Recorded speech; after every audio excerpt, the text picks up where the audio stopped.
ለውጥ ዓመታትን አይፈጅም። ለውጥ የሚጀምረው በውሳኔ ነው። ብዙዎቻችን ሕይወታችን እንዲቀየር ዓመታትን እንጠብቃለን። ነገር ግን እውነታው ይሄ ነው። አቅጣጫህን ለመቀየር አንድ ሳምንት ብቻ ይበቃል። እንኳን ወደ ስማርት እርምጃ ቻናል በሰላም መጣችሁ። ለቻናላችን አዲስ የሆናችሁ ሰብስክራይብ በማድረግ ጀምሩ። ዛሬ በአንድ ሳምንት ውስጥ ብቻ በሕይወታችሁ ላይ ትልቅ ለውጥ ሊያመጡ የሚችሉ 5 ቀላል ግን እጅግ ኃይለኛ የሆኑ ልማዶችን የጂም ሮን አስደናቂ ምክሮችን አጋራችኋለሁ። መቆም፣ መደበር ወይም አቅጣጫ ማጣት ከተሰማችሁ እነዚህ ልማዶች ወደ ዓላማችሁ፣ ወደ ግልጽነትና ወደ ስኬት ፍጥነት የምትመለሱበት መንገዶች ናቸው። ልማድ 1 የጠዋት ስርዓትን። ቀንህን የምትጀምርበት መንገድ ሙሉ ቀኑን ይወስነዋል። አብዛኛው ሰው ከእንቅልፍ ሲነሳ መጀመሪያ የሚያደርገው ነገር ቢኖር ስልኩን አንስቶ የሌሎችን ሕይወት እና ማህበራዊ ሚዲያ ማየት ነው። ይህ ግን የራስን ቀን በሌሎች ሰዎች ውሳኔ መጀመር ማለት ነው። ቀንህን በዓላማ ጀምር። ጠዋት ስትነሳ መጀመሪያን 1 ሰዓት ለአእምሮ ሰላም እና ለቀንህ እቅድ ስጥ። ጠዋትህን መቆጣጠር ከቻልክ ቀኑን ሙሉ መቆጣጠር ትችላለህ። ዲሲፕሊን የሚጀምረው ከአልጋ ከምትነሳበት የመጀመሪያው ደቂቃ ነው። ልማድ 2 የዕለት ተዕለት ነጸብራቅ። ያልተገመገመ ሕይወት ሊኖር አይገባም። በየቀኑ መጨረሻ ላይ ለ5 ወይም ለ10 ደቂቃ ብቻ ተቀምጠህ ቀኑን ሙሉ እንዴት እንዳሳለፍከው መገምገም አለብህ። ያልተገመገመ ሕይወት ሊኖር አይገባም። በየቀኑ መጨረሻ ላይ ለ5 ወይም ለ10 ደቂቃ ብቻ ተቀምጠህ ቀኑን እንዴት እንዳሳለፍከው መገምገም አለብህ። ዛሬ ምን ጥሩ ነገር አደረግኩ? የትኛው ላይ ነው የተሳሳትኩ? ጊዜህን በምን ላይ አጠፋው? ሐሳብህን እና ድርጊትህን መገምገም ስትጀምር ሕይወትህ በዘፈቀደ መምራቱን ታቆማለህ። ስህተቶችን ታርማለህ። ጥንካሬዎችን ታሳድጋለህ። ይሄ ነው እንግዲህ ወደ ጥበብ የሚወስድ መንገድ። ልማድ 3 ማንበብ እና መማር። አእምሮ ልክ እንደ ሰውነትህ ነው። የተመገበውን ነው የሚሆነው። በየቀኑ አእምሮን ከፍ የሚያደርጉ አዳዲስ እውቀቶችን የሚሰጡ መጽሐፍቶችና ሀሳቦችን መመገብ አለብህ። ማንበብ የሰዎችን የዘመናት ልምድ በጥቂት ሰዓታት ውስጥ እንድታገኝ ያደርጋል። በቀን 15 ወይም 20 ደቂቃ ብቻ ማንበብ በሳምንት ውስጥ አመለካከትህን ሙሉ በሙሉ ሊቀይርህ ይችላል። ድህነትን መከላከል የምትችለው አእምሮን በእውቀት መሙላት ብቻ ነው። ልማድ 4 ግብ ማስቀመጥና መከታተል። የሚሄድበት ወደብ የሚያውቅ መርከብ የትኛውም ንፋስ አይረዳውም።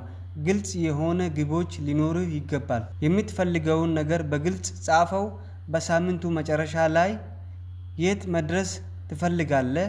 በወሩ መጨረሻ ግቦችህን መጻፍ ብቻ ሳይሆን በየቀኑ የት እንደደረስክ ተከታተል። ይሄ ልማድ ትኩረትህ ዋና ዋና የሆኑት እና ሕይወትህን በሚቀይሩት ነገሮች ላይ ብቻ እንዲሆን ያደርጋል።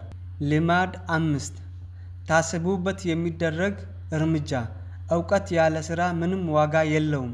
ዓለም የሚከፍልህ ለምታውቀው ነገር ሳይሆን ለምታደርገው ነገር ነው። ከባድ የሆኑትን ነገር ግን ሕይወትህን ወደፊት ሊያራምዱ የሚችሉ ሥራዎችን አስቀድመህ አድርግ። ነገሮችን ማስተላለፍ አቁም። ዛሬውኑ አሁኑኑ ጀምር። ከባድ ነገሮች ማድረግ ልማድ በራስ መተማመንህ ይገነባል፣ ውጤቱንም ፈጣን ያደርገዋል። እነዚህ 5 ልማዶች ለሚቀጥሉ 7 ቀናት ሞክራቸው። እድገትህን ተከታተል። የኢነርጂህን መለወጥ አስተውል እና ያገኘውን ልምድ ከታች ኮመንት ላይ አጋራን። አንድ ላይ እናድጋለን። በየቀኑ በአንድ ልማድ። የጂም ሮን አስተምሮች ሁልጊዜም በተግባራዊ ታሪኮች የተሞሉ ናቸው። ከላይ ከተጠቀሱ 5ቱ ልማዶች መካከል በተለይ የልማድ 2 የዕለት ተዕለት ነጸብራቅ እና ልማድ 4 ግብ ማስቀመጥ እንዴት የአንድን ሰው ሕይወት በሳምንት ውስጥ ሊቀይሩ እንደሚችሉ የሚያሳይ የጂም ሮን የራሱን ብዙ ጊዜ የሚናገረውን አንድ እውነተኛ እና አስተማሪ ታሪክ እነሆ። የ25 ሳንቲም እና የማስታወሻ ደብተሩ ታሪክ። የጂም ሮን ገና የ25 ዓመት ወጣት እያለ ሕይወቱ በጣም የተመሰቃቀለ ነበር። በየወሩ የሚከፍለው ዕዳ ነበረበት። ኪሱ ባዶ ነበር። እናም ለቤተሰቡ የሚሆነውን በቂ ማግኘት ተስኖት በከፍተኛ ጭንቀት ውስጥ ይኖር ነበር። አንድ ቀን ጠዋት አንዲት ትንሽዬ ልጅ በርኳን አንኳኳች። ሴት ልጅ ስካውት ስትሆን ኩኪስ እየሸጠች የነበረ በጣም በሚያምር አቀራረብ፣ ጌታዬ እባክህን በጣም ጣፋጭ የሆነ ኩኪስ ነውና አንድ ካርቶን በ25 ሳንቲም ብቻ ግዛኝ አለችው። ጂምሮን በወቅቱ በኪሱ 25 ሳንቲም እንኳን አልነበረውም። ነገር ግን ለትንሿ ልጅ ኪሴ ውስጥ ብር የለኝም ብሎ ለመናገር በጣም አፈረ። ኩራት ስለያዘው ልጅቷን ለመዋሸት ወሰነ። አይ አመሰግናለሁ፣ አስቀድሜ ብዙ ኩኪስ ገዝቻለሁ፣ ቤቴ ውስጥ ሞልቷል አላት። ልጅቷም ችግር የለውም ጌታዬ አመሰግናለሁ ብላ ፈገግ ብላ ጥላ ሄደች። ልጅቷ ከሄደች በኋላ ጂምሮን ራሱን ታዘበ። በጣም አዘነ፣ ተናደደ። እንዴት ለ25 ሳንቲም ብዬ ለአንዲት ትንሽ ልጅ እዋሻለሁ? ሕይወቴ እዚህ ደረጃ ላይ እንዴት ደረሰ ብሎ ማታ ላይ በዝምታ ተቀምጦ ራሱን ጠየቀ። የዕለት ተዕለት ነጸብራቅ ለውጡ እንዴት ተጀመረ? በዚያው ሳምንት ውስጥ ጂምሮን የመጀመሪያውን ባለሀብት አማካሪ ሚንቶር ሾፍ አገኘ። ጂምሮን ያጋጠመውን የኩኪስ ታሪክና የህይወቱን እንዴት እንደሰለቸው ለአቶ ሾፍ ነገራቸው። አቶ ሾፍ እንዲህ አሉት፣ ጂም ህይወት እንዲቀየር ከፈለክ መጀመሪያ አንተ መለወጥ አለብህ።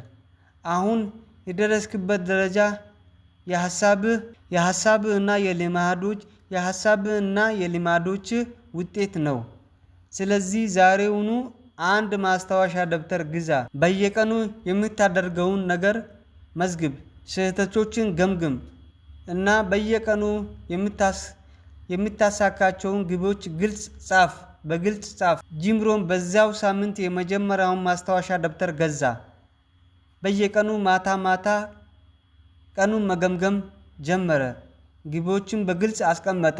ውጤቱ ምን ሆነ? በአንድ ሳምንት ውስጥ ተአምር አልተፈጠረም። በኪሱ የነበረው ዕዳ በአንዴ አልተከፈለም። ነገር ግን በአንድ ሳምንት ውስጥ አእምሮና አመለካከቱ ሙሉ በሙሉ ተቀየረ። የመዋሸትና የማስተላለፍ ልማዱ ጠፋ። በራስ መተማመን ጨመረ። ግልጽ እቅድ ስለነበረ ጠዋት ሲነሳ በከፍተኛ ተነሳሽነት መስራት ጀመረ። ይህ በአንድ ሳምንት ውስጥ የጀመረው ትንሽ ልማድ ነው ከዓመታት በኋላ ሚሊዮነር እና የዓለማችን ትልቁ ተናጋሪ ያደረገው። ጂምሮን እንደሚለው ማስታወሻ ደብተር መያዝ እና ራስን መገምገም ሀብታም ስትሆን የምታደርገው ነገር አይደለም። ሀብታም እና ስኬታማ ለመሆን ስትል አሁኑኑ የምትጀምረው ልማድ ነው።